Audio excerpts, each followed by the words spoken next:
Hello, good morning, welcome back to my channel. मैं हूं advocate Pallavi पाठक और मेरे चैनल पे आप सबका बहुत बहुत स्वागत है। तो टैगलाइन और डिस्क्रिप्शन बॉक्स में देखकर आप लोग आज समझ ही गए होंगे कि मैं आज बताने वाली हूं सेक्शन 498A के बारे में। मैंने अपने प्रीवियस वीडियोस में सेक्शन 498A को तोड़ कर बहुत सारे वीडियो बना दिए थे, जो कि बहुत लोग अलग अलग सेक्शन में जाके मुझसे इसी टॉपिक से रिलेटेड कि मैम इसकी रेमेडीज़ क्या हैं, मैम इसका जजमेंट कैसे होता है, मैम इसके प्रोविजंस क्या हैं, मैम इसके ग्राउंड्स क्या हैं। तो उन सब का अलग अलग जवाब देने से अच्छा है मैंने सोचा कि एक ही वीडियो में क्यों ना इन सब चीज़ों को ऐड कर दिया जाए। तो इसमें ऐड करने का मेरा तात्पर्य सिर्फ इतना है कि मैं आपको सेक्शन 498A से रिलेटेड वो सारी चीज़ें यहाँ पे बताऊँगी। सिर्फ एक ही जगह पे आपको सारी चीज़ें मिल जाएंगी, आपको कहीं और जाने की ज़रूरत नहीं पड़ेगी। जैसा कि मेरे आप वीडियोस में देखते हैं कि मैं हमेशा सीधे सरल शब्दों में और शुद्ध हिंदी में आप लोगों को चीज़ें समझाती हूँ कि ये चीज़ें होती कैसी हैं, इसका क्या प्रक्रिया क्या होती है, इसमें आपको आगे क्या करना होता है, कैसे करना होता है, कैसे बचाव होते हैं, और इसमें भी मैं आपको ऐसे ही समझाने वाली हूँ। तो शुरू करते हैं। सेक्शन 498A होता क्या है, किसके लिए होता है, क्यों होता है, क्या क्यों बनाया गया है, वो सारी चीज़ें मैं आज इस वीडियो में क्लियर करने वाली हूँ। तो शुरुआत करते हैं पहले सेक्शन 498A की परिभाषा से। तो परिभाषा में आ जाता है कि किसी स्त्री के पति या पति के नातेदार या उसके प्रति क्रूरता करना, जो कोई किसी स्त्री का पति हो या पति का नातेदार या रिश्तेदार हो, उस स्त्री के प्रति अगर क्रूरता करेगा तो वो दंडनीय अपराध का भागी होगा, जिसकी सज़ा 3 साल होगी और जुर्माने से भी वो दंडनीय होगा। तो ये थी सेक्शन 498A की परिभाषा, जिसमें क्रूरता शब्द को डिनोट किया गया है। अब यहाँ पे मैं थोड़ा सा और इसको डिफाइन करके बताऊंगी कि दहेज हत्या के खतरे से निपटने के लिए, दहेज हत्या के खतरे से निपटने के लिए इसे 1983 में बनाया गया था, संशोधन करके लाया गया था 1983 में, ताकि 1983 के बाद 1983 में जब आंकड़ा देखा गया तो जो नवविवाहित स्त्रियां थीं उन लोगों के साथ बहुत ज़्यादा उनके दहेज के मांग की वजह से या तो उनकी मृत्यु हो जा रही थी या तो उनको जला के मार दिया जा रहा था, बहुत सारी क्रूरता हो रही थी लिंग के आधार पे, जैसे लड़कियां पैदा हो रही हैं, वो सब चीज़ें मैं आपको आगे बताऊंगी। यहाँ पे अभी हम सीक्वेंस वाइज चलते हैं। तो 1983 में इस चीज़ को देखा गया कि दहेज की मांग की वजह से बहुत सारी नवविवाहित स्त्रियों को, यहाँ पे मैं विवाहित स्त्रियों की बात कर रही हूँ, मैं यहाँ किसी माता की नहीं, पर्टिकुलर किसी औरत की नहीं बात कर रही हूँ, मैं यहाँ सिर्फ उस महिला की बात कर रही हूँ जो कि विवाहित है और उसके पति या उसके पति के रिश्तेदारों द्वारा जब उसको मारा पीटा, मानसिक तरीके से या शारीरिक तरीके से उसको प्रताड़ित किया जाता है। यहाँ मैं उन स्त्रियों की बात कर रही हूँ। आगे चलते हैं। तो इन विवाहित महिलाओं को जब आत्महत्या के लिए उकसाने के संबंध में बहुत सारे मामले आने लगे 1983 में, तो हमारे एविडेंस एक्ट में सेक्शन 113A में ये चीज़ जोड़ा गया कि हाँ, हमें सेक्शन 498A का प्रावधान लाना चाहिए 304B को कम करने के लिए। 304B दहेज हत्या या दहेज मृत्यु, जिसको डाउरी डेथ कहते हैं, ठीक है, उसके बारे में भी थोड़ा सा मैं वीडियो में डिस्क्राइब करूँगी, लेकिन अभी नहीं, अभी मैं सीक्वेंस वाइज चलती हूँ। तो विवाह की वैधता स्वयं कानूनी जांच के दायरे में होनी चाहिए। विवाह की वैधता 7 साल के अंदर होनी चाहिए। अगर 7 साल के अंदर में किसी विवाहित महिला के साथ कुछ भी गलत कृत्य होता है, अमानवीय कृत्य होता है, तो वो सारी चीज़ें इसमें जोड़ दी जाएंगी, सेक्शन 498A के अंतर्गत या 304B के अंतर्गत उसको रखी जाएंगी, ठीक है। अब अवैध विवाह क्या होता है? जैसे एक शादी आपने की और दूसरी शादी भी कर ली बिना किसी को बताए, घर वालों को पता है, पहली पत्नी को भी पता है, लेकिन दूसरी पत्नी को नहीं पता है कि हाँ, इनका पहला पति था, या फिर उनको अंधेरे में रखा गया था। अगर दूसरी पत्नी को आप प्रताड़ित करते हैं, मतलब उसका हस्बैंड अगर उसको प्रताड़ित कर रहा है और दूसरी पत्नी ये चीज़ फाइल करती है कि हाँ, मेरे पति मुझे इस तरह से परेशान कर रहे हैं या मुझे तकलीफ़ पहुंचा रहे हैं, क्रूर व्यवहार कर रहे हैं मेरे साथ। तो क्रूरता को मैं आगे थोड़ा अच्छे से डिफाइन करूँगी कि क्रूरता होती क्या है। अभी आप लोग इस शब्द को लेके चलिए हमारे साथ। तो अगर दूसरी पत्नी इस तरीके से अपने पति को कहती है कि वो मेरे साथ ऐसे बदसलूकी कर रहे हैं और वो केस दायर करती है, तो यहाँ उनके विवाह को अवैध घोषित कर देगा। ये अपवाद में आता है। बहुत से ऐसे मामलों को हमारे न्यायालय ने खारिज कर दिया है, इस पर कोई फैसला नहीं सुना है, क्योंकि ये अवैध विवाह के अंतर्गत आ गया था। सिर्फ पहली पत्नी या जो साक्ष्य के रूप में जो आपकी पहली पत्नी है या तलाक के बाद आपने जिससे शादी की है वो आपकी पत्नी कहलाएंगी। मैं यहाँ उन स्त्रियों की बात कर रही हूँ। आप अपनी गर्लफ्रेंड के साथ या आप अपनी किसी रखी हुई महिला के साथ या आप अपनी दूसरी स्त्री के साथ अगर क्रूरता कर रहे हैं तो सेक्शन 498A उस लिहाज से उन औरतों के ऊपर नहीं लगेगा, वो सिर्फ आपकी विवाहित महिला पत्नी के ऊपर ही लगेगा। तो आगे चलते हैं कि जैसे दहेज की मांग जो होती है वो कानूनी रूप से मान्यता नहीं दी जाएगी ऐसे विवाहों में, जो कि मैं क्लियर करना भूल गई थी यहाँ पे। अब निस्तारण के लिए क्या चीज़ किया गया है सेक्शन 498A में? बहुत सारी प्रक्रियाएं लाई गई हैं, प्रोसीजर लाए गए हैं हमारे संविधान में। इसके निस्तारण के लिए जैसे कि कहा गया कि, माफ़ी चाहती हूँ, वो निस्तारण नहीं था, विवरण था। विवरण क्या है सेक्शन 498A का? तो विवरण के तहत आ जाता है कि जो भी विवाहित महिला होती हैं उनके पति या पति के नाते रिश्तेदारों द्वारा उस महिला के साथ जो भी कृत्य करता है, चाहे वो शारीरिक हो, मानसिक हो, लैंगिक हो, वो सभी सेक्शन 498A के अंतर्गत रखे जाएंगे। इसके बहुत सारे ग्राउंड्स भी हैं और बहुत सारे कारण भी हैं। विवरण में मुझे लगता है कि आप लोगों को इतनी चीज़ें समझ में आ गई। अब इसके बाद होता है सेक्शन 498A की अनिवार्यता। क्यों इसकी ज़रूरत इतनी आन पड़ी कि दहेज मृत्यु था, 304B था, दहेज था, दहेज से रिलेटेड बहुत सारे नियम और कानून बनाए गए, इसकी क्यों अनिवार्यता आ गई इतनी? तो 3 चीज़ें बहुत ज़्यादा अमाउंट में 1983 में सुनने में आ रही थी। बहुत सारे ऐसे वाद दायर हो रहे थे अदालत में, इसलिए इन 3 चीज़ों को ग्राउंड रखते हुए, इसकी अनिवार्यता को देखते हुए इसको जोड़ा गया। वो 3 चीज़ें क्या थी? वो थी जैसे कि महिला शादीशुदा होनी चाहिए, दूसरा उनके साथ क्रूरता या उनका उत्पीड़न किया हुआ होना चाहिए, और तीसरा है कि पति या पति के रिश्तेदार होने चाहिए। ये 3 ग्राउंड सेक्शन 498A में होना ही चाहिए। अगर सेक्शन 498A में ये 3 ग्राउंड्स नहीं रहेंगे तो वो सेक्शन 498A के अंतर्गत नहीं माने जाएंगे। मैं फिर से डिनोट यहाँ पे कर दूँ, महिला शादीशुदा होनी चाहिए, दूसरा महिला के पति या पति के नाते रिश्तेदारों द्वारा महिला के साथ कोई गलत कृत्य किया हुआ होना चाहिए, या क्रूरता या उत्पीड़न की शिकार हुई होनी चाहिए वो महिला। ये 3 ग्राउंड्स होने सेक्शन 498A में बहुत ज़रूरी है, अनिवार्यता अत्यंत आवश्यक है। ठीक है, अब आगे चलते हैं।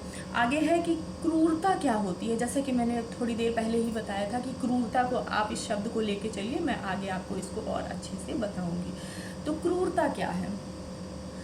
क्रूर शब्द आपने सुना होगा, शब्द विलोम में सुना होगा, और इस तरह से भी ऐसे बड़े क्रूर हो तुम, बड़े तो यहाँ पे मैं आपको और इसको थोड़ा डिफाइन करके बताऊंगी कि क्रूरता शब्द क्या होता है। तो क्रूरता शब्द का तात्पर्य होता है अमानवीय कृत्य, वो कृत्य जो कि मानव कृत्य के अंतर्गत नहीं होता है। जैसे कि किसी भी महिला के साथ जब भी अमानवीय कृत्य होता है, अमानवीय कृत्य के अंतर्गत जैसे वो महिला पेट से है, उसके पेट पर किसी सामान को फेंक देना, या फिर पैर से या हाथ से उस पर प्रहार करना, मारना, या किसी महिला के चेहरे पे किसी भी तरीके का निशान बनाना, मारने से संबंधित है। निशान बनाने का मतलब ये नहीं टैटू बनाना, वो मारना सलिए से, डंडे से इत्यादि तरीके से, क्योंकि महिलाओं का शरीर थोड़ा कमज़ोर होता है पुरुषों की अपेक्षा। इसलिए किसी भी महिला को अगर आप क्रूर तरीके से मारते हैं। क्रूर तरीका यानी कि अमानवीय तरीके से अगर आप उनको मारते हैं जिसकी वजह से उनको शारीरिक क्षति या मानसिक क्षति पहुंचती है, तो वो सारी चीज़ें क्रूरता के अंतर्गत आती हैं। किसी भी महिला को इतना डरा देना कि उसका नाम लेने पे या फिर अपने पति की आवाज़ सुनने पे अगर वो कांप उठे, तो वो भी मानसिक उत्पीड़न के अंतर्गत आता है। एक चीज़ ध्यान दीजिएगा, सेक्शन 498A में क्रूरता और उत्पीड़न इन दो शब्दों का बार बार उपयोग किया गया है। वो इसीलिए किया गया है ताकि अगर कोई भी महिला उत्पीड़न का शिकार होती है या शारीरिक प्रताड़ना की शिकार होती है, तो वो सारी चीज़ें सेक्शन 498A में ही जोड़ी जाएंगी। अब सेक्शन 498 में क्रूरता और उत्पीड़न को क्यों जोड़ा गया? ऐसी इन्हीं दोनों शब्दों की क्या आवश्यकता थी? इन्हीं दोनों शब्दों को क्यों जोड़ा गया? और भी तो बहुत सारे शब्द थे।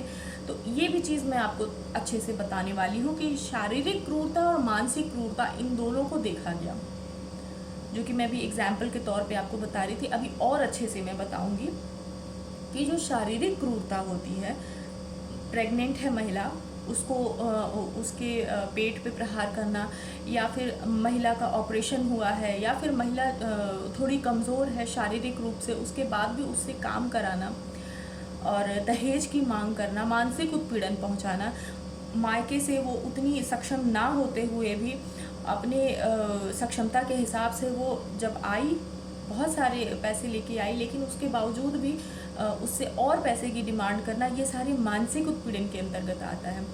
और किसी भी महिला को चोट पहुंचाना, ये सब शारीरिक क्रूरता के अंतर्गत आता है। इन्हीं दो ग्राउंड्स को देखते हुए 1983 में सेक्शन 498A में ये चीज़ें जोड़ी गई कि शारीरिक क्रूरता और मानसिक उत्पीड़न पहुंचाना, इन दोनों शब्दों का सेक्शन 498A के ग्राउंड में होना अति आवश्यक है। इसीलिए इन दोनों शब्दों को, क्योंकि इन्हीं दोनों शब्दों को लेते हुए बहुत सारे वाद दायर हो रहे थे कि हमारे पति के जो रिश्तेदार थे या नातेदार थे, या हमारे पति ने हमारे साथ इस तरीके का कृत्य किया। वो कृत्य कौन से थे? अभी मैंने आपको बताया।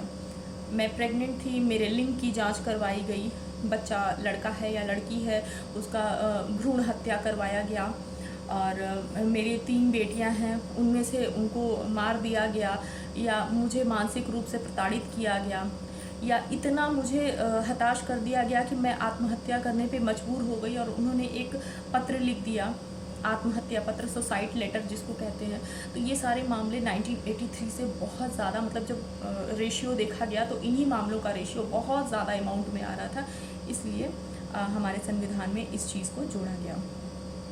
तो इसके बाद है कि दहेज की लगातार मांग, सेक्शन 498 के तहत इन लोगों क्रूरता और उत्पीड़न को जोड़कर ये भी चीज़ें बताई गई कि इसमें कुछ और भी ग्राउंड्स हैं जो कि मैं आपको एकदम सरल शब्दों में बताने वाली हूँ। पहला ग्राउंड है कि दहेज की लगातार मांग करना, सेक्शन 498A के अंतर्गत आता है। दूसरा है झूठी और द्वेषपूर्ण मुकदमेबाजी द्वारा क्रूरता करना, मतलब अपनी पत्नी के ऊपर इस तरीके का आरोप लगा देना कि मेरी पत्नी बदचलन है, मेरी पत्नी का किसी दूसरे मर्द के साथ चक्कर चल रहा है, या ये मेरे बच्चे की माँ नहीं है, ये बच्चे का पिता कोई और है। इस तरीके के झूठे आरोप लगाना भी सेक्शन 498A के अंतर्गत आप करवा सकते हो। ये सारे ग्राउंड्स मैं आपको बता रही हूँ। तीसरा ग्राउंड है कि वंचित और बेकार की आदतों से क्रूरता। वंचित और बेकार की आदत, जैसे कि शराब पीना, आपके हस्बैंड का बार बार शराब पीना, और क्या नाम है, गैर महिलाओं के साथ संबंध होना, और आपको आपकी पत्नी, मतलब जो पति का सुख होता है उससे वंचित रखना। जैसे कि आप लोग समझ ही रहे होंगे, किसी गैर महिला से संबंध रखना और अपनी पत्नी से संबंध ना रखना, ये भी सेक्शन 498A के अंतर्गत मानसिक उत्पीड़न, ये वाली चीज़ मानसिक उत्पीड़न के अंतर्गत आता है। चौथा है वैवाहिक संबंधों द्वारा क्रूरता। अब वैवाहिक संबंधों द्वारा क्रूरता क्या होती है? जैसे कि किसी महिला को पत्नी बनाकर आप ले आए, और जैसे कि वो आपकी मिल्कियत है, आप उसको पीट सकते हैं, मार सकते हैं, या डांट सकते हैं, उसकी ज़रा सी गलती पे आप उसको कुछ भी बोल सकते हैं, आपका ये अधिकार हो गया है। तो हमारे कानून में ये चीज़ बताया गया है कि कोई भी स्त्री किसी की मिल्कियत नहीं होती है, उसकी वसीयत नहीं होती है कि आप उसको चाहे जैसे मन करे रखें। वो एक इंसान है, वो एक अलग प्राणी है, आप एक अलग प्राणी हो। जैसे आपको तकलीफ़ होती है वैसे उसे भी तकलीफ़ होती है, इसलिए उसके लिए अलग से ये कानून बनाया गया कि अगर आप उसको वैवाहिक संबंधों द्वारा अगर क्रूरता करेंगे, मारेंगे, पीटेंगे, चाय में चीनी कम हो गई या ज़्यादा हो गई तो इस बात पे भी उसको थप्पड़ मार देंगे, उसको डरा कर रखेंगे, धमका के रखेंगे कि तुम पत्नी हो, तुमको सिर्फ घर में रहना है, ये सारी चीज़ें अगर आप उसके साथ करते हैं तो ये सारी चीज़ें वैवाहिक संबंधों के अंतर्गत क्रूरता के अंतर्गत आती हैं। पांचवा है गैर दहेज की मांग के कारण उत्पीड़न और क्रूरता करना। अब शादी के पहले आपने दहेज की मांग की, किसी भी तरीके से करके थोड़ा बहुत जो भी गिफ्ट वगैरह रहता है आपकी पत्नी के घर वालों ने दे दिया। अब उसके बाद भी आपको मोटरसाइकिल चाहिए, फ्रिज चाहिए, एसी चाहिए, वॉशिंग मशीन चाहिए, इन सब चीज़ों की डिमांड आप करते हैं और मायके वाले सक्षम नहीं हैं, अपनी बेटी को बार बार बोल रहे हैं कि नहीं आप क्या नाम है समझाओ कि हम कुछ दिनों में इंतज़ाम करके दे देंगे, लेकिन नहीं कर पाते हैं वो लोग। और 4 महीने 6 महीने तक बार बार उसे इस बात पे टॉन्ट देना कि नहीं तुम्हारे मायके वालों ने कहा था कि तुम लाओगी, वो लाएंगे, क्यों नहीं आया सामान, मुझे ये चीज़ चाहिए, मुझे वो चीज़ चाहिए, इस तरह की बार बार डिमांड करना और फिर ना मिलने पे उन्हें मारना। तो ये सारी गैर दहेज की मांग के अंदर। छठवां पॉइंट है कि बालिका की स्वीकृति ना होने से उसके ऊपर की गई क्रूरता, मतलब विवाह की सहमति ना देते हुए ज़बरदस्ती उस लड़की की शादी किसी पुरुष से करा देना, ये भी सेक्शन इसके अंतर्गत क्रूरता के ही तहत आता है। सातवां है कि पत्नी को लिंग निर्धारित परीक्षण के लिए मजबूर करना, कि मतलब उसके पेट में जो बच्चा पल रहा है वो लड़की है या लड़का है, वो नहीं चाहती जांच कराना, लेकिन ज़बरदस्ती उसको अस्पताल लेकर जाना और उसके लिंग का परीक्षण कराना और लड़की होने पे उसके भ्रूण की हत्या करवा देना, एबॉर्शन करवा देना, ये सभी चीज़ें इसके अंतर्गत इंक्लूड की गई हैं। ये सभी सेक्शन 498A के ग्राउंड्स में बता रही हूँ आपको। आठवां ग्राउंड है कि शुद्धता पर झूठे हमलों से क्रूरता करना। शुद्धता शब्द का तात्पर्य होता है कि शादी से पहले आपके किसी पराये पुरुष से संबंध थे, शादी से पहले आपके नाजायज़ संबंध थे, इस तरीके की बातें बोलकर उनको मानसिक प्रताड़ना पहुंचाना या क्रूरता करना, ये भी इसके अंतर्गत आता है। अब शुद्धता, बहुत लोग यहाँ पे समझ रहे होंगे कि शुद्धता मतलब क्या होता है। तो महिलाओं को जब पहली बार वो संबंध बनाती हैं तो उन्हें हल्का सा लाल रंग का खून निकलता है। ये ज़रूरी नहीं है कि संबंध बनाने के बाद ही निकले, आप अगर डॉक्टरी परीक्षण करवा के अगर आप जांच कराएंगे तो भी आपको पता नहीं चलेगा, क्योंकि ये एक पतली सी झिल्ली होती है जो कि साइकिल चलाने से, दौड़ने से, कूदने से, रस्सी कूदने से इत्यादि तरीक़ों से करने से भी टूट जाती है। लेकिन पहली रात को अगर वो ब्लड ना दिखाई दे, बहुत से घरों में सफ़ेद चादर बिछा के पहली रात मनाई जाती है और वो चादर पे लाल रंग का धब्बा ना मिलने पे उसके चरित्र पर सवालिया निशान पैदा कर दिए जाते हैं और इस एवज में भी उसको काफ़ी महीनों तक प्रताड़ित किया जाता है, पति उनको छूते नहीं हैं। बहुत से ऐसे मामले दायर हुए हैं।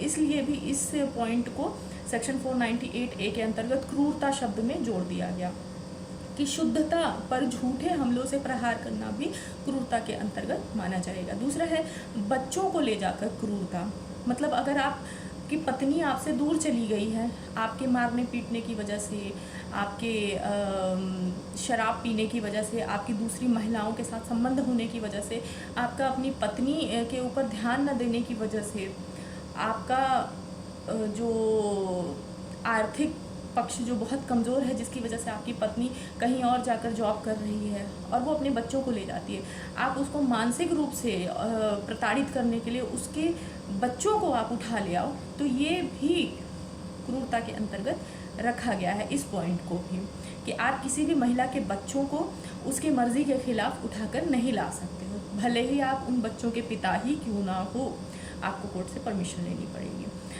10वां है कि पत्नी को चोट पहुंचाना या मारना, किसी भी तरीके से आप अपनी पत्नी को चोट नहीं पहुंचा सकते हैं। जैसा कि मैंने पहले भी बताया कि वो आपकी मिल्कियत नहीं है, वो आपकी नौकरानी नहीं है, वो एक प्राणी है, वो एक इंसान है। जैसे आपको चोट लगेगी वैसे उनको भी चोट लगेगी, उसी तरीके से आप अपनी पत्नी को चोट नहीं पहुंचा सकते हैं, मार नहीं सकते हैं, पीट नहीं सकते हैं, किसी भी तरीके की क्षति नहीं पहुंचा सकते हैं। इसके लिए बहुत ही दंडनीय अपराध बनाए गए हैं। अभी अपराध के बारे में भी मैं बताऊंगी कि क्या दंड दिए जाएंगे और कितने का जुर्माना लगता है, कैसे क्या होता है, वो सारी चीज़ें मैं अभी और अच्छे से आपको बताऊंगी। तो मेरे ख्याल से क्रूरता क्या है आप लोगों को समझ में आ गया होगा। अमानवीय कृत्य मैंने 11 पॉइंट में आपको डिफाइन करके बताया है। वो सारी चीज़ें आपको क्लियर हो गई होंगी कि अमानवीय कृत्य यानी क्रूरता किन किन वाक्यों को बोला जा सकता है, वो सारी चीज़ें यहाँ पे मैंने एक्सप्लेन किया। अब आगे चलते हैं कि सेक्शन 498A की प्रकृति क्या है, रोल मॉडल क्या है। पहला, ये संज्ञेय होना चाहिए। दूसरा, 3 पॉइंट में मैं आपको बताऊंगी, फिर उसको थोड़ा थोड़ा करके डिफाइन कर दूंगी। पहला, वो संज्ञेय होना चाहिए। दूसरा, वो गैर जमानती होना चाहिए। तीसरा, गैर कंपाउंडेबल होना चाहिए। तो पहले पॉइंट पे आते हैं कि संज्ञेय क्या होता है। आप लोगों ने संज्ञेय अपराध और असंज्ञेय अपराध जो मेरे प्रीवियस वीडियो हैं FIR और NCR, उसमें आप लोगों ने पढ़ा होगा। कंप्लेंट जो मैंने कल बनाया था उसमें भी आप लोगों ने देखा होगा कि जो संज्ञेय अपराध होते हैं, कॉग्निजेबल ऑफेंस होते हैं, वो सेक्शन 498A का पहला ग्राउंड होता है। जैसे कि जो अजमानतीय मामले होते हैं उसमें आपको जमानत नहीं मिलती है, आपको जेल जाना निश्चित होता है। दूसरा, संज्ञेय अपराध के बारे में बता रही हूँ। दूसरा, वो बहुत ही ज़्यादा गंभीर मामले होते हैं। ऐसा नहीं है कि किसी ने आपको थप्पड़ मार दिया तो वो संज्ञेय अपराध हो गया, नहीं। संज्ञेय अपराध का मतलब होता है किसी भी तरीके से आपको विक्षति पहुंचाना, ठीक है, जैसे एक आँख फूट जाना, नाक टूट जाना, दांत टूट जाना, कान के पर्दे, एक कान से सुनाई न देना, गर्दन पे चोट लगना या कंधे पे चोट लगना या रीढ़ की हड्डी में कुछ प्रॉब्लम होना या ऐसा कुछ कर देना जिससे आप चलने फिरने में असमर्थ हों, ये सारी चीज़ें संज्ञेय अपराध के अंतर्गत आती हैं। अगर कहेंगे तो संज्ञेय अपराध और असंज्ञेय अपराध पे भी मैं वीडियो बना दूँगी। तो जैसे कि प्रकृति मैं संज्ञेय अपराध बता रही थी सेक्शन 498 में। दूसरा है गैर जमानतीय।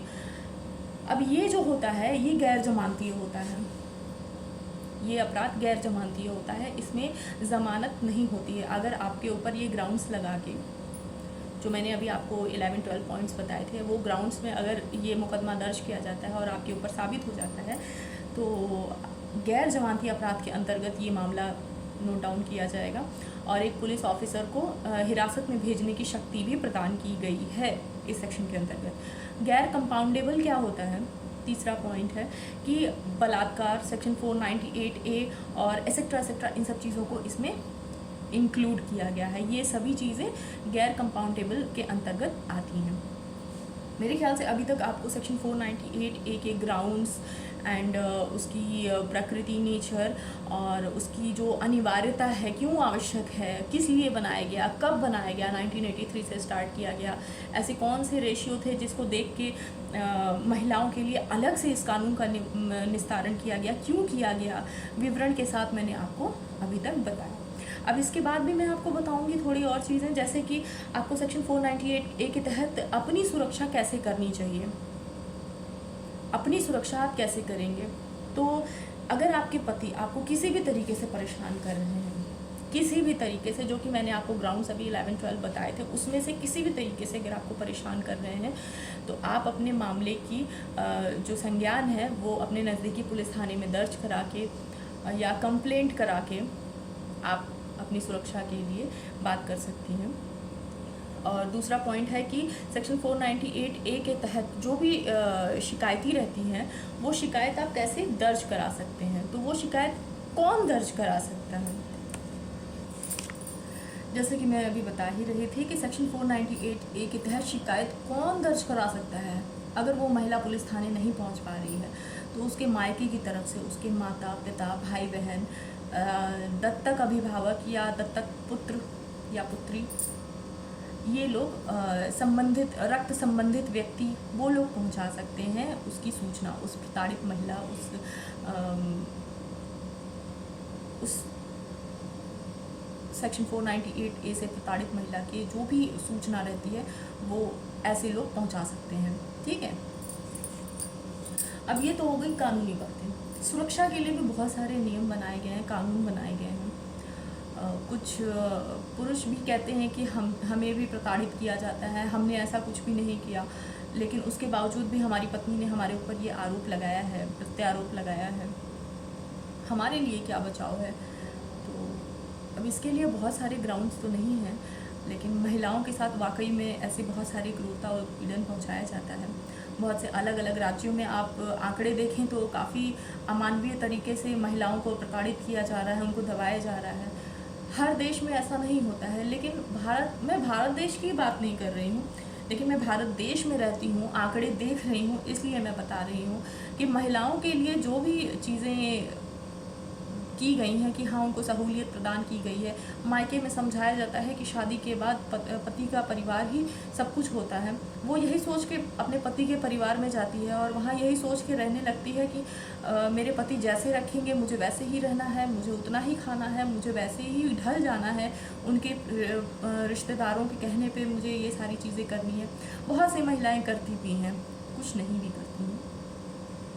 मैं दोनों को लेके चल रही हूँ, लेकिन जो सहती हैं, जो करती हैं, जिन्होंने अपनी जॉब छोड़ी, अपने बच्चों के लिए अपने पति की बात मानी, अपने परिवार को अपना पूरा समय दिया, साथ दिया, उसके साथ अगर आप इस तरीके का अमानवीय कृत्य करेंगे तो मानसिक रूप से तो वो प्रताड़ित हो ही जाएंगे।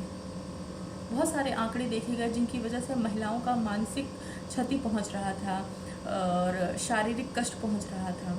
रेशियो बहुत ही चौंकाने वाले थे, जिसके लिए 1983 में जब देखा गया कि महिलाओं की स्थिति बहुत ज़्यादा बदतर होती जा रही है हमारे देश में, तब इस कानून को लाया गया कि सेक्शन 498A लाया जाए, जिसकी एवज में पुरुषों को थोड़ा डरे, वो पुरुषों को डराने के लिए ही मेन रखा गया था। और इसकी सज़ा 3 साल है और ये गैर जमानतीय है, जुर्माने से भी दंडनीय होता है, ये दोनों से होता है। सज़ा भी मिलती है और जुर्माना भी लगाया जाता है। बहुत ज़्यादा नहीं कहूँगी कि बहुत कठिन है या ये है, क्योंकि देखिए हमारे देश में बहुत से ऐसे मामले हैं जो कि काफ़ी हद तक लंबित पड़े रहते हैं, चल रहे हैं, चलते रहते हैं। उसमें दहेज मृत्यु, सेक्शन 498A पति या पति के रिश्तेदारों द्वारा जो क्रूरता उत्पीड़न किया जाता है महिलाओं के साथ,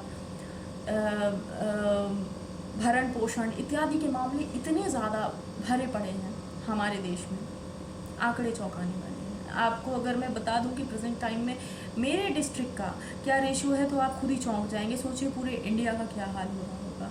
कहते हैं कि महिलाएं बहुत सशक्तिकरण के अंतर्गत आती हैं, महिलाएं बहुत सशक्त हो गई हैं, बहुत आगे बढ़ गई हैं, लेकिन अगर आप आज भी देखेंगे तो बहुत सी महिलाओं को शादी के बाद उनको उनकी पसंद के कपड़े भी नहीं पहनने दिए जाते हैं। उनको ये बाउंडेड किया जाता है कि नहीं आपको ऐसे ही कपड़े पहनने, हमारे घर का ये रूल है, आपको बाहर नहीं जाना है, आपको बाहर ये नहीं करने जाना है, साल भर के अंदर बच्चा पैदा करो। लड़की पैदा हुई तो उसके साथ अलग सा व्यवहार करने लगते हैं, खाने में कमी करने लगेंगे कि अपने घर पे तो तुम ऐसे खाती थी, यहाँ पे आके तुम्हें अच्छा खाना मिल रहा है। ये सब चीज़ें करने लगते हैं, जिसकी वजह से वो मानसिक रूप से प्रताड़ित होने लगती हैं और कहीं ना कहीं वो अपना आपा भी खो बैठती हैं और इस दुख से निवृत्त होने के लिए, मुक्ति पाने के लिए वो सुसाइड जैसा, आत्महत्या जैसा कदम उठा लेती हैं।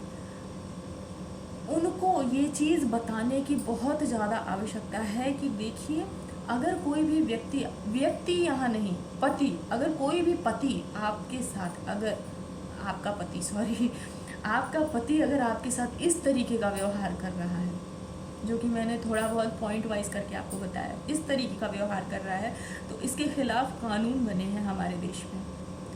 आप मुकदमा दर्ज कराइए, FIR कराइए, कंप्लेंट कराइए, जो भी आपको सक्षमता लगे आप कराइए और उनके खिलाफ आप वाद दायर करके आप कहीं ना कहीं अपना बचाव कर सकती हैं। क्योंकि देखिए अगर आप अपने लिए नहीं लड़ेंगी तो कोई दूसरा आपके लिए लड़ने नहीं आएगा, आपको अपने सम्मान के लिए खुद ही लड़ना पड़ेगा। और सेक्शन 498A महिलाओं के सम्मान को बचाने के लिए, उनकी ज़िंदगी को बचाने के लिए ही बनाया गया है।